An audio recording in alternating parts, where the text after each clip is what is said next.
Puji Tuhan, haleluya. Apa kabar Else Generation yang ada di rumahnya masing-masing, yang ada di kosan, yang ada di kontrakan masing-masing. Saya berharap kita semua dalam keadaan yang sehat, diberkati Tuhan. Walaupun kita terpisah dengan jarak, kita bertemu di media online seperti ini, tapi kita tetap satu. Dan saya berharap kerohanian kita juga semakin bertumbuh, kita semakin dekat dengan Tuhan, kita semakin sering membaca firman Tuhan, sering mengambil waktu-waktu doa, dan kita semua semakin dekat dengan Tuhan. Dan kembali lagi pada hari ini, sebelum kita memulai aktivitas kita akan merenungkan kebenaran firman Tuhan, kebenaran yang singkat mungkin, tapi biarlah melalui firman ini kita sama-sama bertumbuh, dan hari ini kita mendapatkan sesuatu yang baru. Puji Tuhan, hari ini kita akan bersama-sama belajar mengenai pengharapan. Untuk kita belajar kita tidak kehilangan pengharapan, terutama pengharapan di dalam Tuhan. Don't lose hope. Jangan kehilangan pengharapan, karena pengharapan itu ada di dalam Tuhan. Kita sama-sama yakin, kita sama-sama percaya pengharapan itu ada di dalam Tuhan.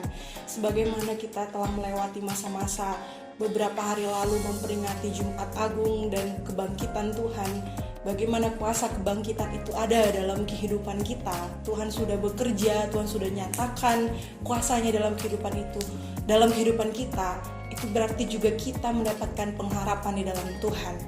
Nah, mungkin dalam kondisi sekarang ini, anak-anak muda merasakan bagaimana seringnya kita diremehkan, seringnya kita direndahkan, bahkan mungkin dalam keluarga sekalipun, mungkin melalui orang tua, mungkin melalui kakak adik, mungkin melalui sahabat-sahabat dekat.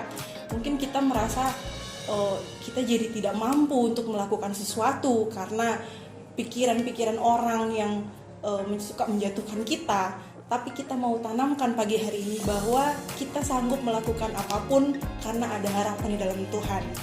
Nah, seperti satu tokoh teman-teman pada perjanjian lama, yaitu dalam 1 Samuel pasal yang ke-16, kita sama-sama buka Alkitab kita. Kitab 1 Samuel pasal yang ke-16 ayat 1-7, tapi saat ini saya ingin membacakan di ayat yang ke-7 saja. Ini kisah mengenai satu pemimpin pada masa perjanjian lama, yaitu yang bernama Daud. Pasti teman-teman tahu kisah ini. Ayat yang ke-7 kita akan baca bersama-sama. Kita boleh buka Alkitab dan baca bersama-sama di rumah. Tetapi berfirmanlah Tuhan kepada Samuel, "Janganlah pandang parasnya atau perawakan yang tinggi, sebab aku telah menolaknya. Bukan yang dilihat manusia yang dilihat Allah. Manusia melihat apa yang di depan mata, tetapi Tuhan melihat hati." Nah, ayat yang sangat sering kita dengar anak-anak muda. Mungkin manusia sering melihat apa yang kelihatan, apa yang di depan mata. Tetapi ayat ini kembali mengingatkan kita, Tuhan melihat hati. Ekspektasi manusia bisa salah, tapi rencana Tuhan, rancangan Tuhan tidak pernah salah dalam kehidupanmu. Kau harus yakini itu, kau harus yakin dan percaya bahwa rancangan Tuhan itu indah. Ya, dalam Amsal 23 ayat yang ke-18. Saya bacakan juga ayat ini bagi kita semua. Amsal 23 ayat 18. "Karena masa depan sungguh ada dan harapanmu tidak akan hilang." Harapanmu tidak akan hilang. Jadi berani bermimpi, berani untuk berpikir hal yang besar yang akan Tuhan kerjakan dalam kehidupanmu, karena semuanya mungkin. Bagi Tuhan tidak ada yang mustahil. Jangan hilang harapan, tetap semangat, tetap andalkan Tuhan, tetap berserah kepada Tuhan. Di dalam Yesus ada jawaban. Baiklah, untuk mengakhiri renungan pada hari ini, kita boleh sama-sama tutup Alkitab kita, tutup catatan kita mau bersatu hati, kita mau berdoa untuk sepanjang hari ini dan dalam kehidupan kita.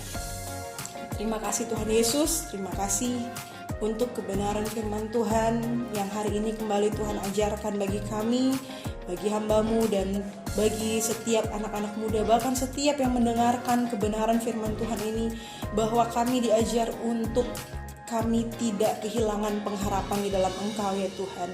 Ajar kami walaupun dalam situasi yang sulit, yang berat sekalipun, yang kelihatannya tidak mungkin untuk kami kerjakan, tapi nyatakan terus Roh Kudus, nyatakan terus tolong kami untuk kami boleh percaya bahwa masih ada harapan di dalam Tuhan.